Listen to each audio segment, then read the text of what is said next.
Welcome to the Bookworm Bindery with Cathy-Lynn. And I am doing a new project. I have a journal that I'm going to be turning into a junk journal. This started out just being a basic writing journal with a few little pockets. Oh yeah, I forgot about those. A few little pockets and tucks, but predominantly a writing journal.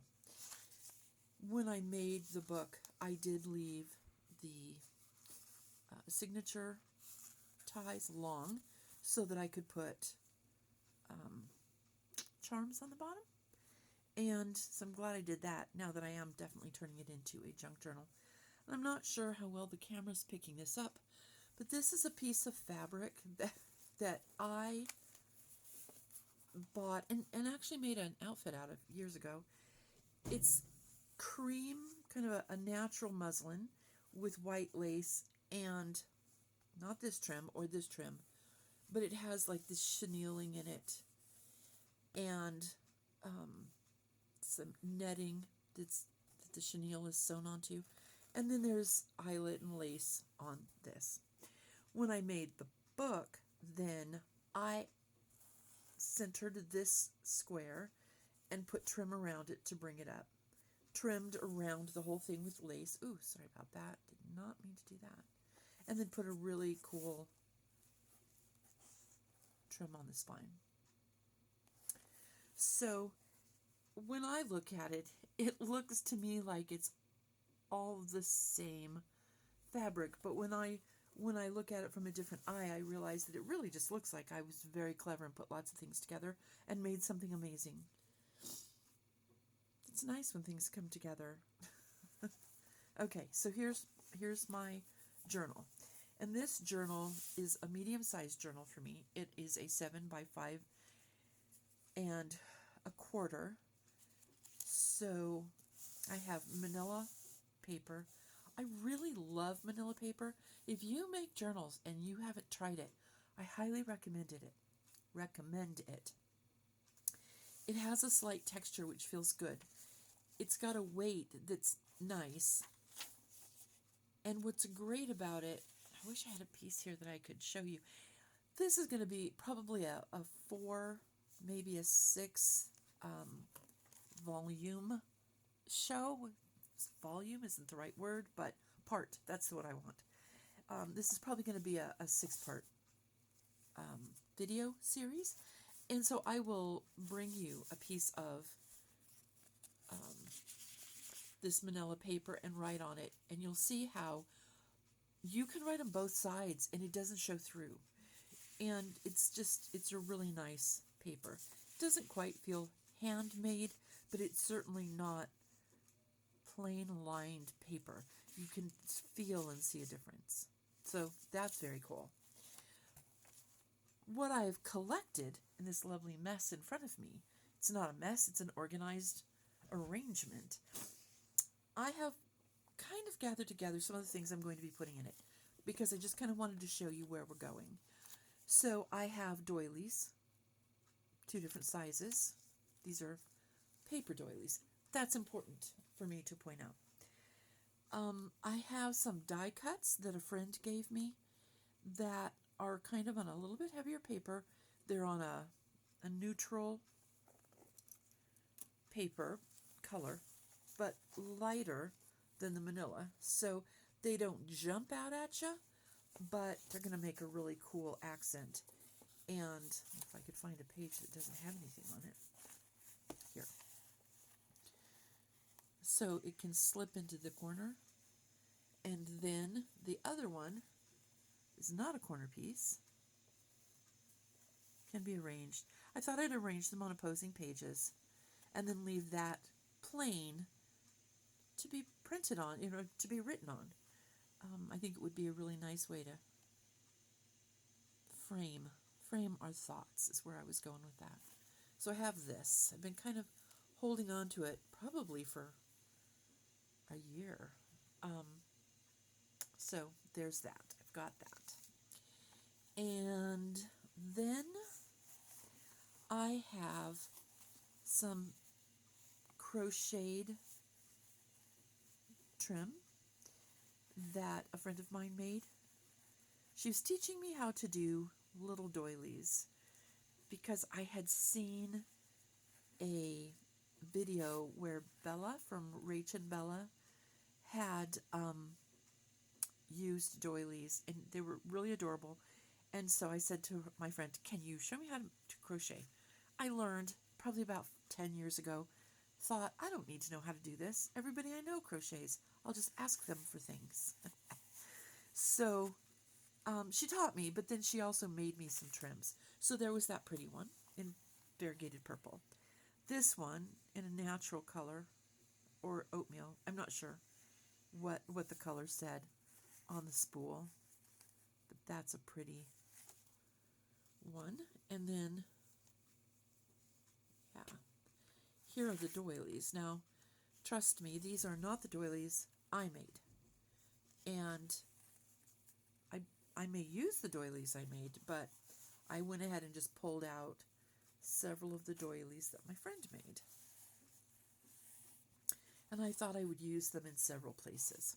So in my mind, this is kind of, it is kind of taking on a little old lady, maybe a cat lady, maybe a lady who gardens and definitely writes notes to friends and posts them through the mail, and undoubtedly is a whiz at using the computer, but likes snail mail because life is good when you slow down a little bit. I will be using, let me just close this up. I will be using some different ribbon bows. So I have little ones, and I have big ones. I'm not sure that the big ones are going to go for this, but there's a middle-sized one. Yeah. I have handmade bows out of ribbon and out of remnants of fabric, just torn strips of fabric. So I will be using some bows and ribbons.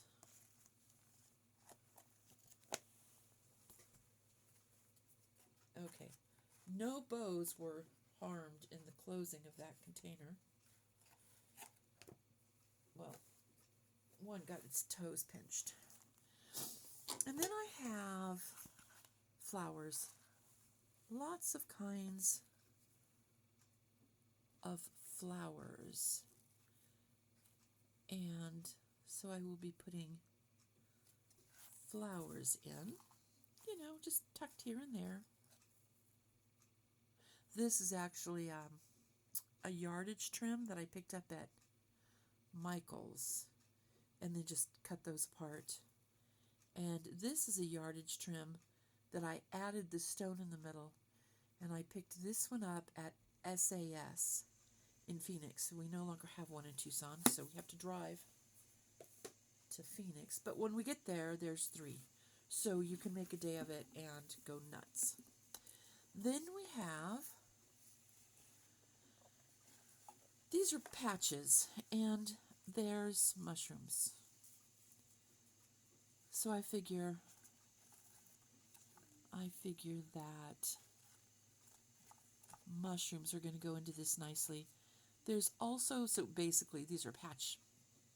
This is what I have in here is patches. So I have mushrooms and I have hearts. Some of them are glittery. Some of them are not. So that's going to find its way in. Then we have a stash. So I have several friends who, okay, sorry, there's a cat here and there.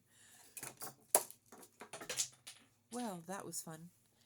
I have several friends that came to the house one day, and we set up on the craft table with hot glue guns and hot glue, and we made seals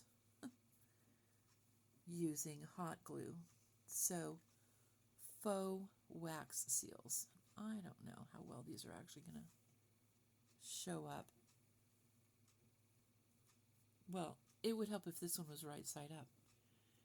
Ah, this is a Harry Potter. It's a time turner.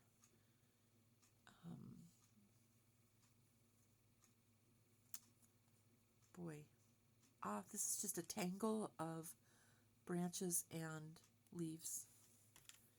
So we have them in clear, we have them in a pearlescent white, have them in gold.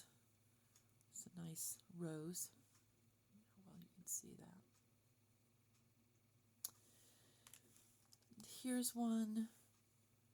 I don't even remember who I saw doing something fun like this, but they just put a touch of glue down. I used parchment paper. Set, in this case, it was a embroidered flower, and then put clear glue over it. That worked. And here we have one that is on a 1-inch hole punch. Clear glue, or clear glue over it. And then I used a wax coloring pen with silver. So it's tulips with a circle around it. Anyway, that's kind of what we played with that particular day. A steampunk set of gears. And here's a jellyfish and a mushroom. So I have so many different kinds now. As you can see, this is a filing box for, filing cards. And it's nicely full. I don't need to make any for quite a while. We sat and talked for several hours and played, and this has got mica powder rubbed onto it, balloons over a mountain. So lots of choices, and we had a really good time playing with that. And then they took their stash and off they went and left me mine. And then I have just ephemera cards and things like this. So this was a cute gift card that I had. And this will turn into a pocket. I do like to score them, but you get the idea. It makes the little flaps. This gives you just a little bit more room inside your pocket because you're not gluing this 1/8 of an inch or so down. You're actually gluing down this. So it just gives you a little bit more room. Gives you a lot more room. It's really surprising. And I have tea tags and just fun tea things. But I also have flowers. Oh, I guess that's still part of the tea. And this was, I want to tell you, it was perhaps an envelope. It was an envelope. And I just cut out this corner. This was on the front. And up here, a little farther up on the corner, was this corner. And I actually cut it out and rounded it and made it into a corner cover. It is too small to tuck anything into, but when I go to use it, I'll put this on the page.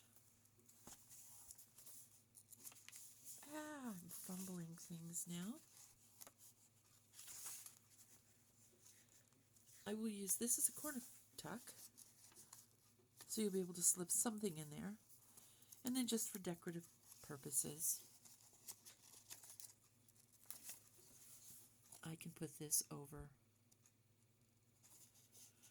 the corner. If I could actually get it in there, that would be great. So I'll glue it down, but it'll slip over. And the back side is attractive as well. So that was the back of the envelope. It was for a greeting card.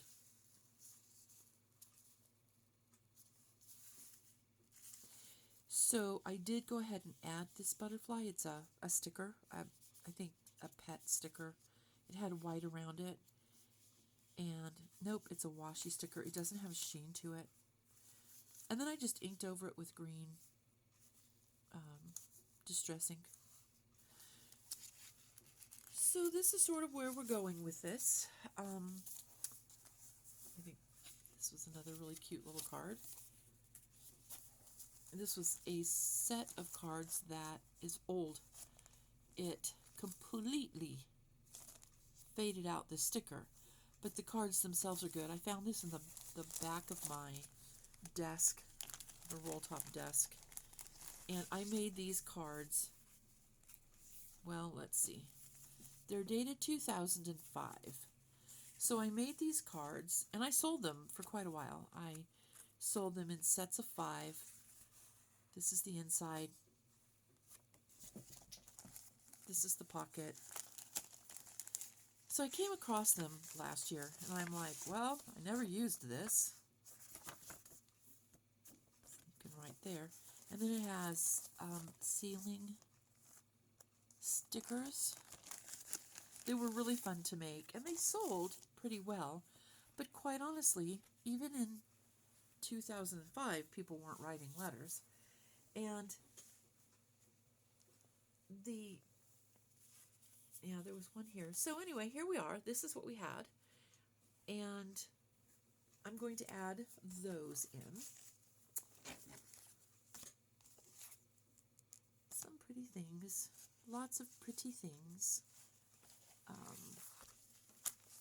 Let's move you out of the way. This is a piece of artwork that my friend Trina, oh, sorry, the cat is brushing up against this camera holder. Distract him a little. This is a picture that my friend Trina paints. She's a professional artist, and she sent, it was a note card, and so it's got a quick note on the back. Well, it was a folded card, and I cut it out, and I'm going to put this in, probably as a pocket. I don't know. Let me read what it says on the back. Looking forward to seeing you. She came out for a visit this past year, so I want to put that in. This is a really pretty. So this would end up being a pocket. I took and put glossy accents in the middle of each of those flowers. And then just all kinds of odds and ends of tags and that sort of thing. So that's upcoming. This is the first part, and we will start putting stuff in and having a good time. So I hope you can join me on that. Please hit the like button if you've enjoyed this video, and if you haven't yet subscribed, please do so. And comments are really, really important. So hitting the like button, subscribing, comments, these are things that lets YouTube know that you want to see this kind of content, and it will bring you my content, but it'll bring you other crafters as well who do these kind of things. So please do your thing, and enjoy, have fun with your papers.